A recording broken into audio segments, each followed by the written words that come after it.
بین این دوتا گلوله چه فرقیه؟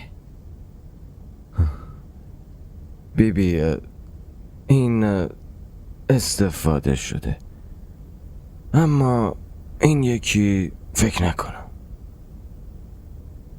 همین؟ اگه اورنگ می بود اونم همین جوابو میداد. واسه همین من از جوابت خوشحال نشدم. اورنگ بی فکر بود، اصلا پسر عاقلی نبود، واسه همین کشته شد. اما من میخوام تو از اورنگ جلوتر بزنی. مردم از اسلحت نه، از خودت بترسن.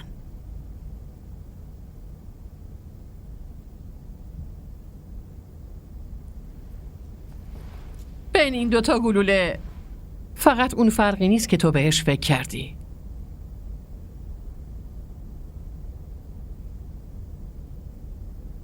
این اون گلوله‌ایه که توسطش مردم جونشون رو از دست میدن.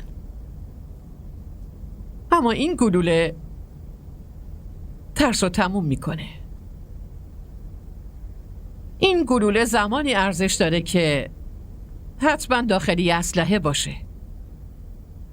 یه بار از اسلحه بیرون بیاد، حتی اگه قلبی رو هم بشکافه قابلیتش تموم میشه و تو باید این کار رو انجام بدی. شلیک نکن پسرم، بلکه بترسون. شاهزیب خونه رشاد رفته بود.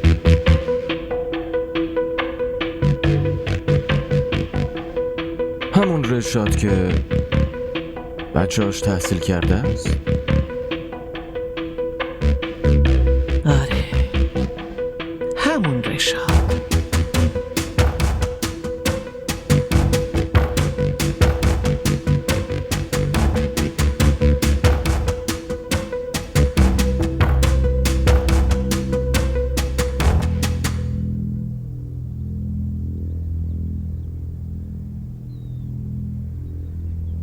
تو با رضایت خودت عقد کرده بودی؟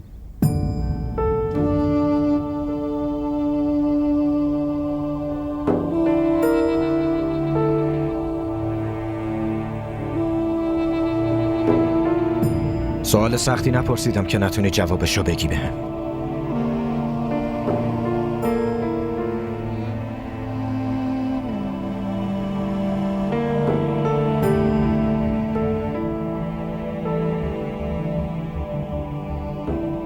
بگو آسیه، کسی ازت پرسیده بود؟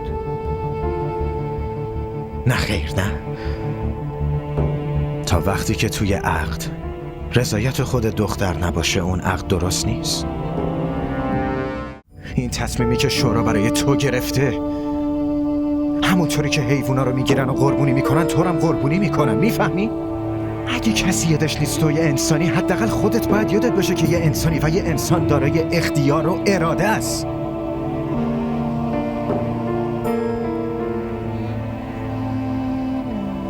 وقتی هیچ کس به من به شکل یک انسان نگاه نمیکنه، من چطور باورش کنم؟ کسی فکر نمیکنه تا وقتی که خودت اینو حس نکنی که یه انسان هستی. اگه طبق حرفای اینا پیش بری تو رو درست قورت میدن، بهت رحم نمیکنن.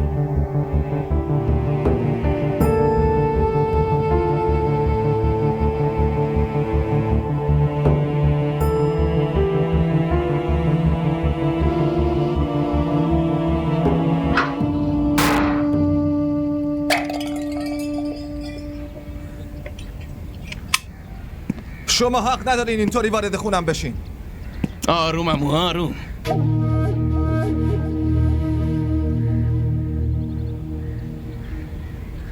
آقا سلیم، وقتی کسی رو میشه با زبون خوش بهش چیزی رو فهموند، پس چه نیازیه که از اسلحه استفاده بکنی؟ ها؟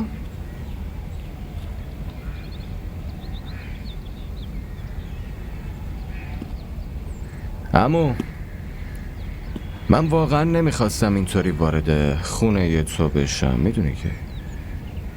اما اگه منم با مهربونی وارد خونت میشدم، اینا فکر میکردم واسه اجاره کردن یه اتاق برای مدرسه تا اینجا آمدم. مگه خودت خانواده نداری؟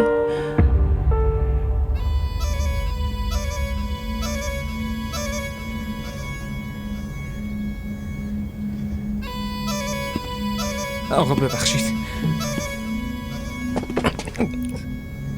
آقا ببخشید. ببخشید آقا، دیگه تکرار نمیشه، قول میدم. گم شو.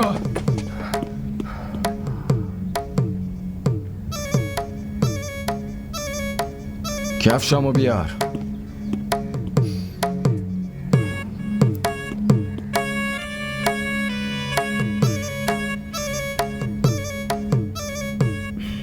عمو، میدونی موضوع چیه؟ واسه به دست آوردن آبرو همه ی عمرتو باید بدی، اما واسه از دست دادن آبروت فقط 2 دقیقه لازم داری. چرا الکی درگیر میشی آخه؟ میتونی بری شهر و برای اینا یه خواستگار پیدا کن، با آبرو بفرستیشون خونه شوهر. سلیم؟ بله آقا. بهتر از عمو بپرسی که کراچی میره یا لاهور. برای رفتنشون یه بلیت بگیر. من فردا با شادی. تا طلوع خورشید فردا وقت داری. اگه تا قبل طلوع خورشید از اینجا نرفتی، پس فردا نیام بپرسم چرا نرفتی. شاید واسه ابراز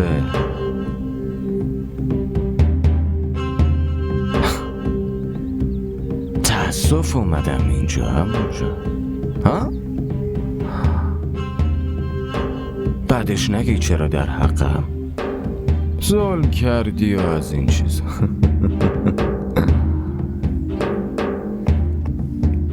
خدا نگهداره.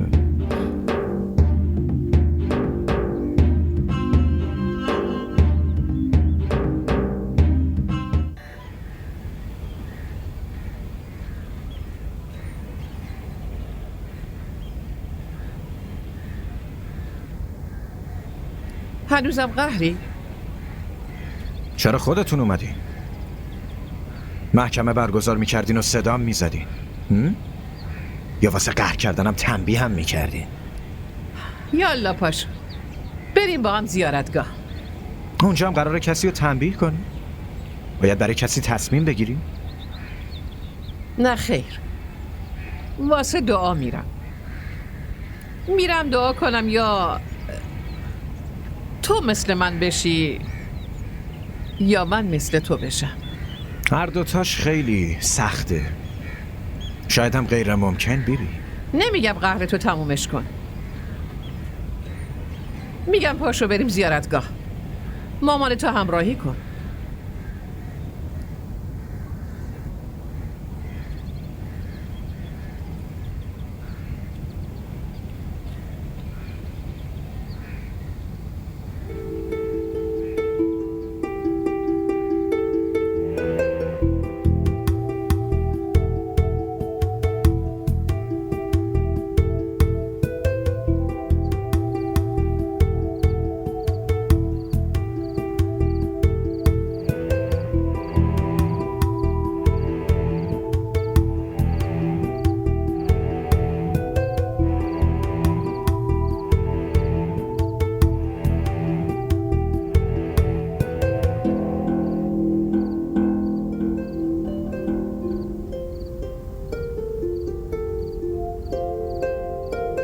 تو چرا نمیفهمی دختر؟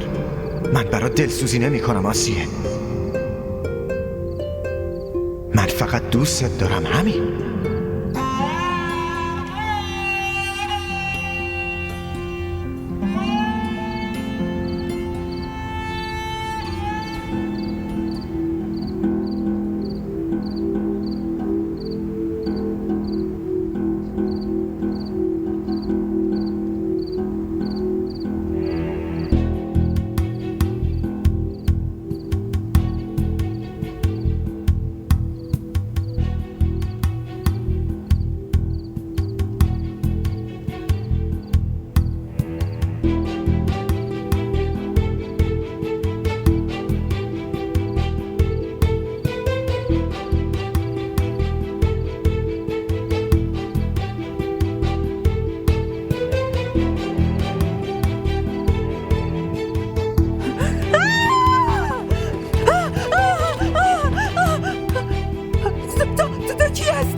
اینجا نیست، خواهش میکنم، کسی نیست.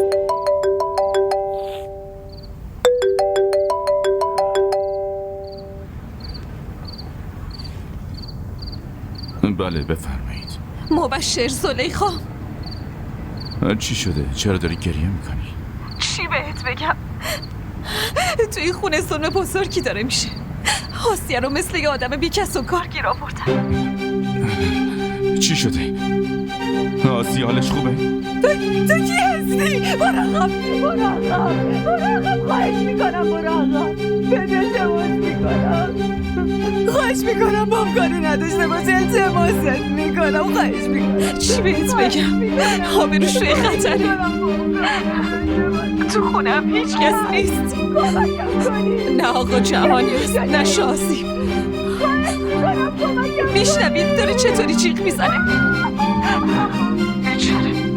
بیچاره واسه کمک صدا میزنه، داره التماس میکنه، اما کسی کمکش نمیکنه. الان میام اونجا. نه تو نیا، آدم خیلی خطرناکیه. من از پشت نقابش چشماشو دیدم. من خودم هستم، من میرم. ممکنه زن آقا جهانو ببینه و عقب بکشه. تو نگران نباش، اگه منو بکشم مهم نیست. فعلا حفظ کردن آبروی آسیه خیلی مهمتره. تو نگران نباش، من مراقبش هستم. خداحافظ.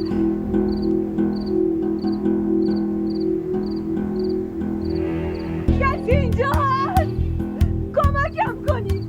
کسی نیست. برو آقا، خواهش میکنم، برو آقا، کمک، التماست میکنم، برو آقا، کسی نیست.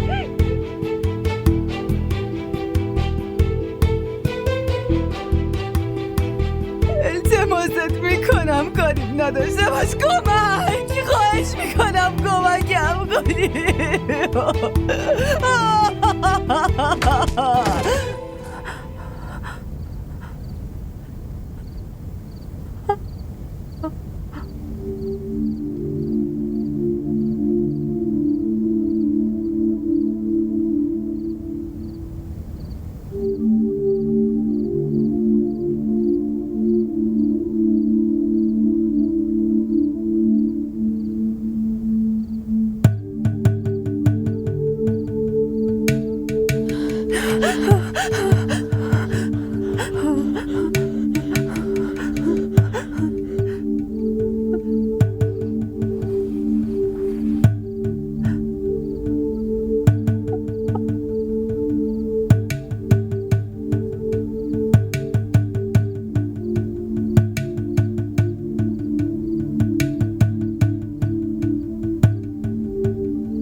هنوز صورتشو ندیدن. به نظر من فقط بیهوش شده، هنوز نمرده. لعنتی، ناز باید الان سر میرسید. باید یه کارش بکنیم.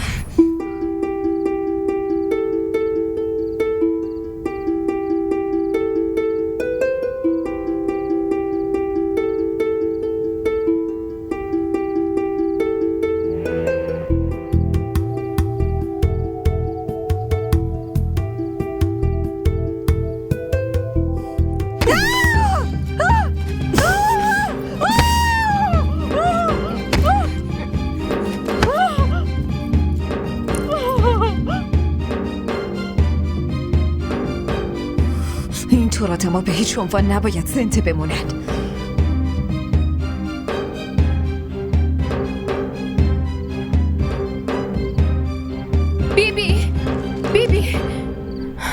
بیبی مصیبت بزرگی سرمون اومد. چی؟ چی شده؟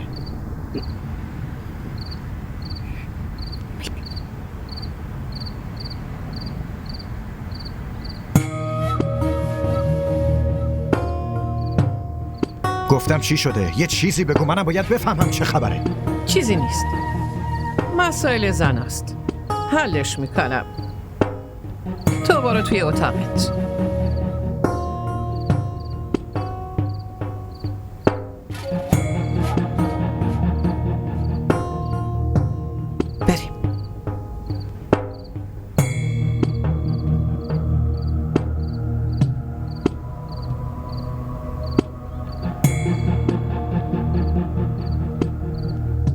چطور این اتفاق افتاد؟ چرا از اون میپرسی؟ صاحب این خونه شمایی. کی باید زنده باشه و کی باید بمیره اینا رو غیر از شما هیچکی تصمیم نمیگیره. بدون رضایت شما که کسی اجازه مردنم نداره. هیچکی برای خودش حق تصمیم گیری نداره. من هر کاری میکنم، اما مخفی کاری نمیکنم. جلوی مردم میکنم.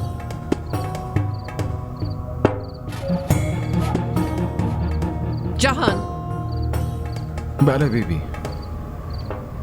اینو دفنش کن همونجا.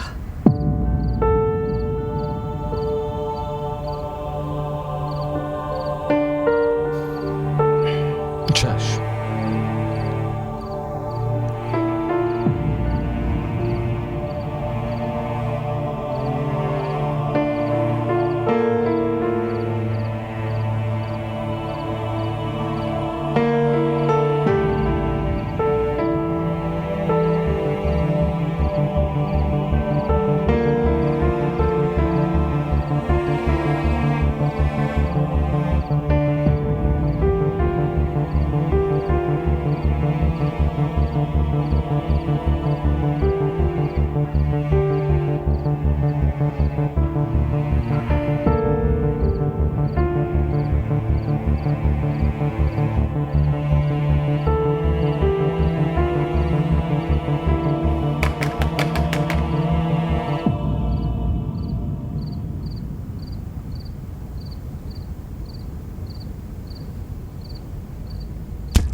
عجله کنین، زود باشین، داره صبح میشه.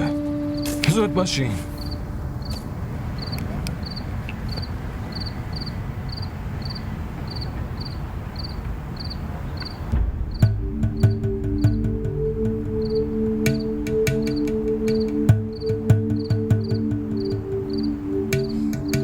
اتفاقی افتاده؟ نه اصلا. امشب شام زیاد خورده بودم، یه خورده سنگین شده بودم. گفتم یه ذره راه برم. چه اینطور؟ یالا برو برگرد خونه، برو.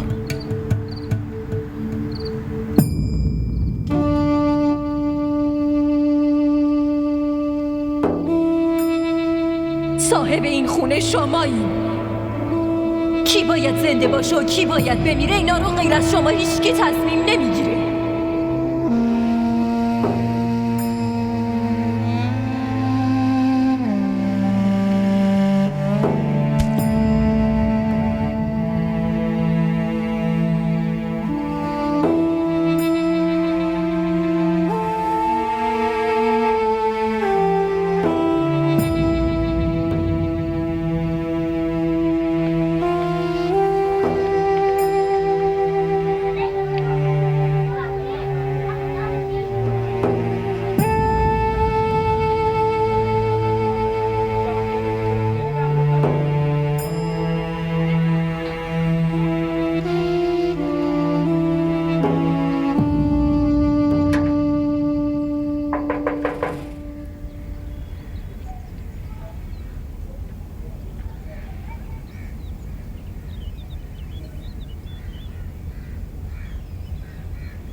بله.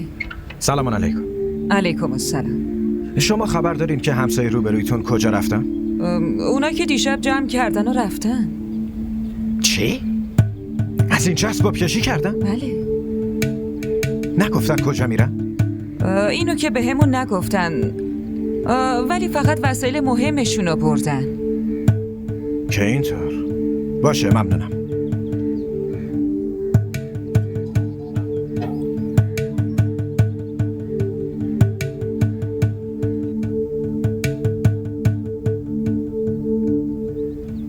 اون به سزاش رسید. اگه زلیخا دیشب اونو نمی‌کشت، من با دستای خودم اونو می‌کشتم. این راز نباید از این خونه بیرون بره. بله ببین. حالا برو قلیونو تازه کن.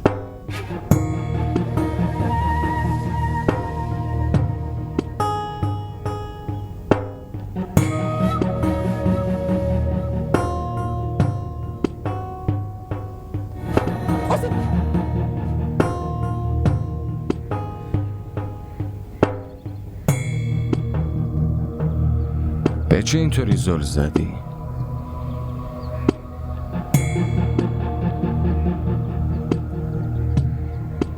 میخوام ببینم وقتی که کسی با رازش دفن شده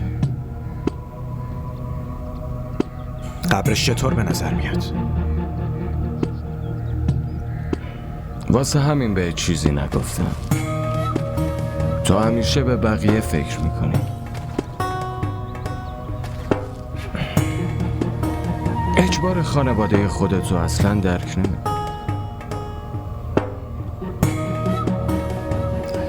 آدمای قدرتمند هیچ اجباری ندارن داداش.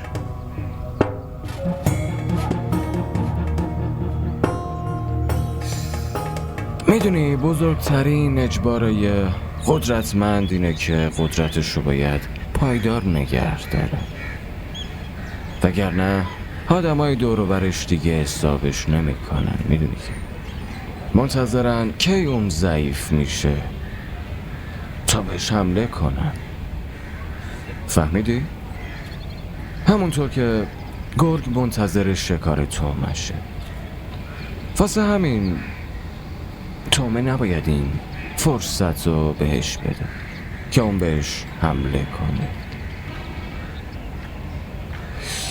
پس نباید همچین فرصتی رو برای کسی فراهم کرد.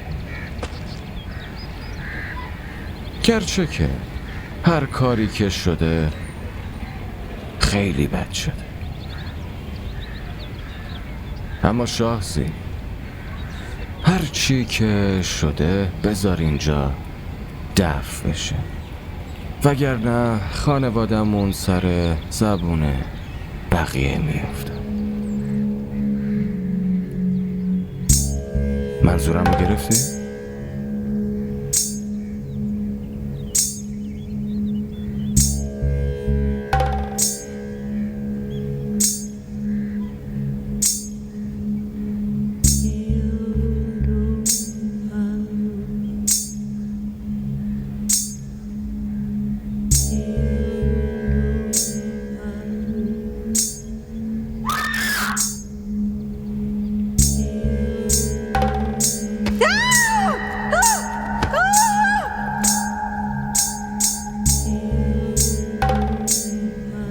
آسیه، آروم باش، آروم باش. ببین منم. نفس بکش، نفس بکش. میخوای برات آب بیارم؟ مطمئنی نمیخوای؟ خب به هم بگو دیشب چه اتفاقی افتاد؟ هر چی شده برام تعریف کن.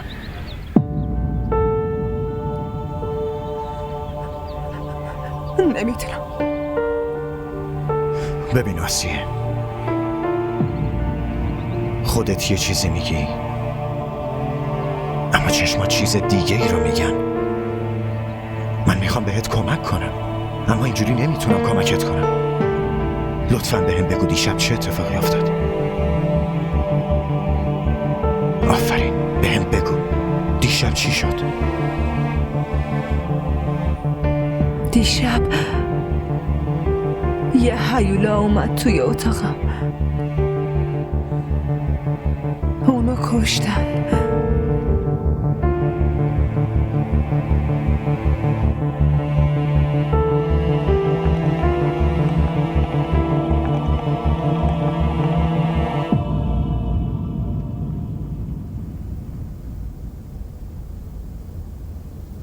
حرف بزن.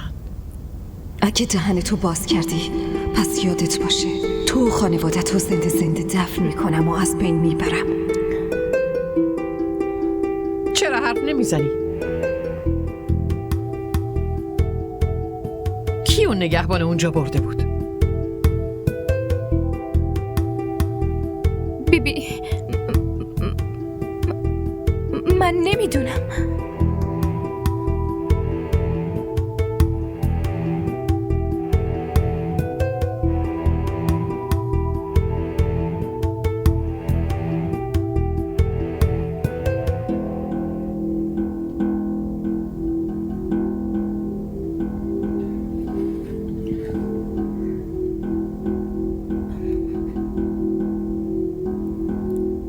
قسم بخور.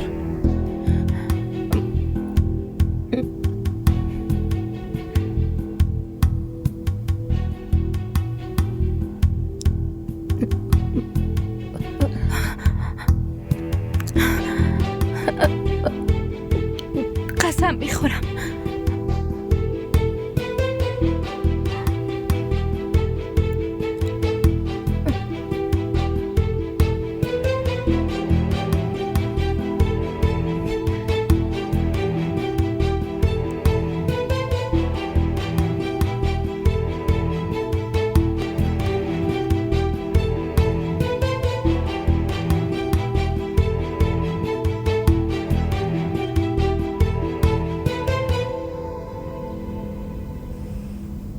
قسمت دروغ باشه خدا حسابشو ازت میگیره. اما قبل از اون من برات حکم صادر میکنم.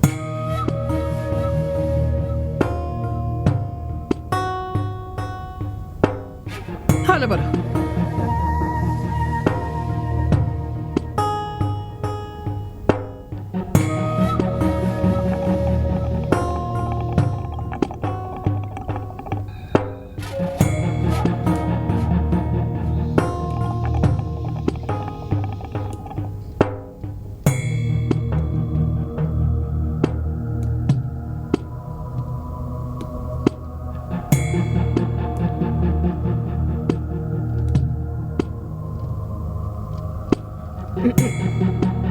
خانم آفرین دختر.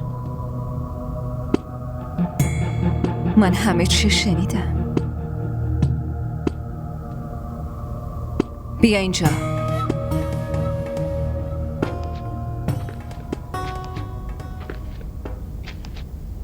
بگیر. نخیر خانم بهش نیازی نیست. بگیر دیوونه. واسه خودت لباس قشنگ بخر. من کاری میکنم با غلام رسول ازدواج کنی.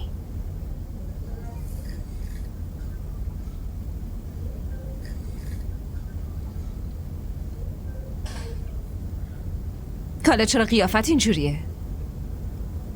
اگه یه روز بیبی بفهمه که من قسم دروغ خوردم چی؟ تا وقتی دهنتو بسته نگه داری هیچ کس چیزی نمیفهمه.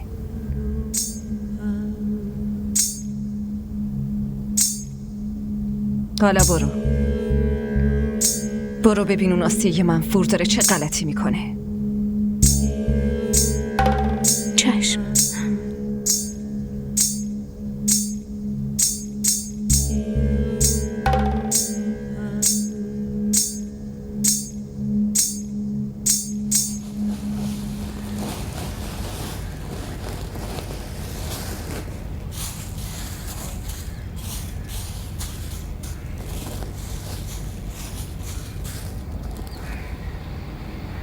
تو هنوز از اینجا نرفتی؟ چرا از اینجا نرفتی؟ من کجا برم آبجیناس؟ هر جایی میتونی، هر جایی. اما اینجا نمون. بیا اینجا، بیا دیگه.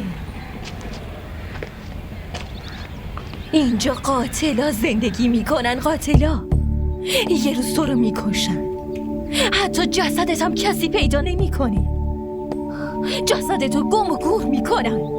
دیشب کار یه خدمتکار بود که فرار کردی، اما اگه یه روزی صاحبا اینجا کاری کنن منم نمیتونم کمکت کنم، نمیتونم کمک کنم. اینجا همه زمینا مال خودشونه. این آدم ها حتی به اندازه یه قبرم برات جا نمیذارن. تو رو شاید ببرن مثل آشغال پرتت کنن، حتی اثری هم ازت باقی نمیمونه و هیچکی هم ازت چیزی نمیفهمه. این آدم ها رو میکشن، یه جوری میکشن که هیچ ردی ازشون نمیذارن، هیچ کسی هم نمیفهمه. میشنوی نه؟ حرف منو میشنوی؟ آره؟ از اینجا فرار کن، این قفسی که توش هستی رو بشکن، فرار کن، از اینجا فرار کن قبل از این که بکشنت. فرار کن. باید همینجا بمونم و همینجا هم بمیرم. کجا برم؟ آخه عشقم رو ول کنم و کجا برم ها؟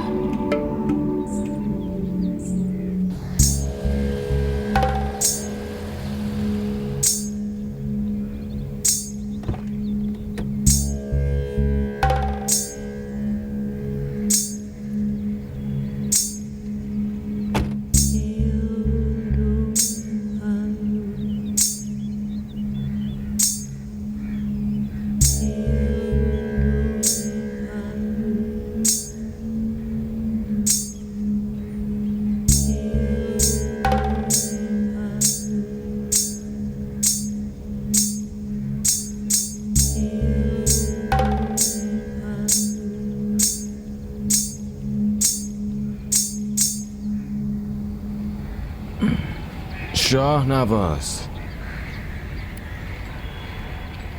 تو اسم خودتو عوض کن. وفادار وفادار خالص. نه خیر آقا، من که غلام شما. غلام؟ نه خیر،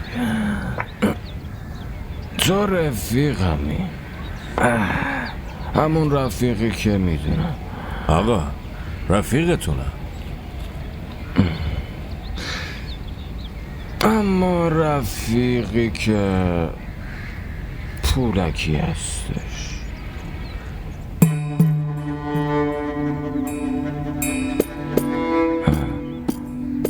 تو واسه انقدر کار یه عالم پول ازم گرفتی. رفیق واقعی اینه که اصلا پول براش مهم نی. بگو وفادار نیست نه؟ وفاداره. سلیم، تو وفاداری. حالا وفاداری کردی باید پاداش بگیری.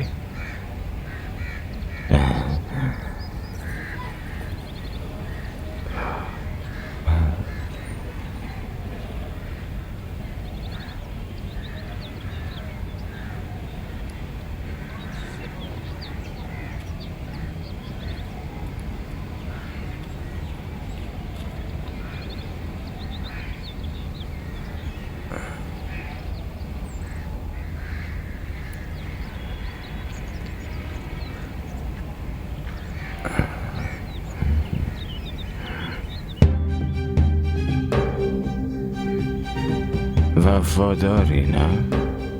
پسرم، آقا پسرم رو پیدا نمی کنم. آقا پسرم، آقا کمک کنی. این کیه دیگه؟ مادر نگهبانه.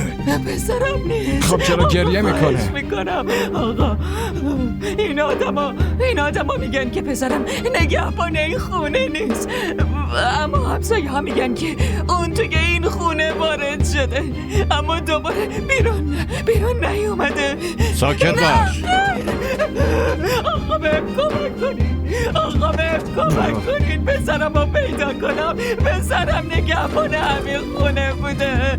آقا کمکم کنین. برو رسیدگی پسرم رو کن. به برگردونین. چشم آقا. گوش کن.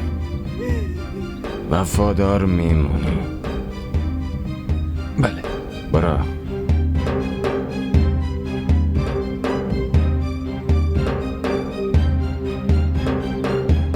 اگه پسرتون همش بخواد غیبت داشته باشه پس از درسش عقب میمونه.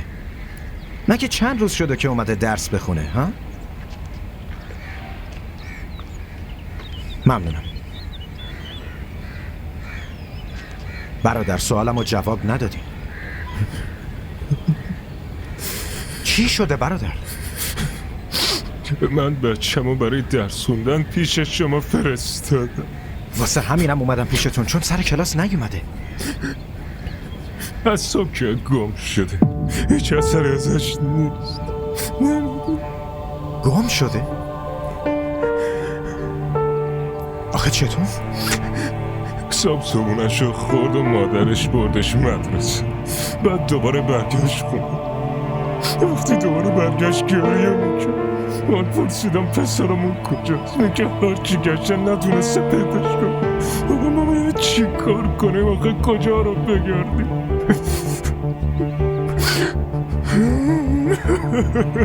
برادر آروم باشین و گریه نکنین.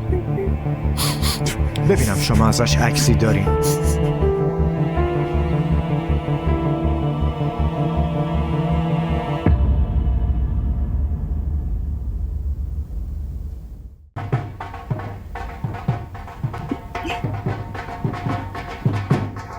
عروسی دختر عمو صادقه. آره آقا، واسه همین دارن به هول میزنن. امروز خیلی سرحال تری. منظورم اینه که خوب به نظر میرسی.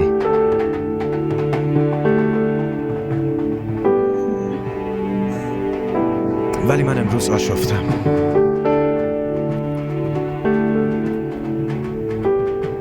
چرا؟ چی شد آقا؟ از مدرسم یه بچه گم شده. به همین دلیل همه خانواده ها میخوان بچه هاشون رو سر کلاسم نفرستم. الان چی میشه؟ نمیدونم. شما ناراحت نباشین آقا شاسی. بریم 2 رکعت نماز حاجت بخونیم. خداوند همه چی رو درست میکنه. آره درست میگم. شما میدونین که توی روستای ما یه بره کوچولو گم شده بود. انقدر دنبالش گشتیم اما آخر پیداش نکردیم. بعد مامان شب 2 رکعت نماز حاجت خوند و فرداش خودش برگشت خونه. خودش برگشت؟ آخه چطوری؟ اینو که نمیدونم اما خودش برگشت.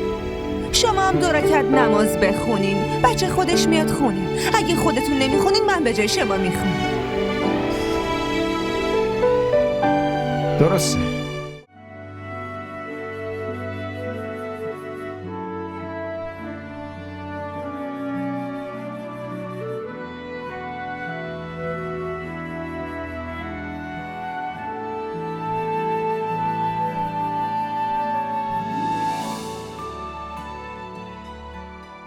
DDTV ارائه کننده بزرگترین سریال های درامای ترکی، کره‌ای، پاکستانی دوبله شده به فارسی می باشد. لطفاً سابسکرایب کنید و عضوی از خانواده ما شوید.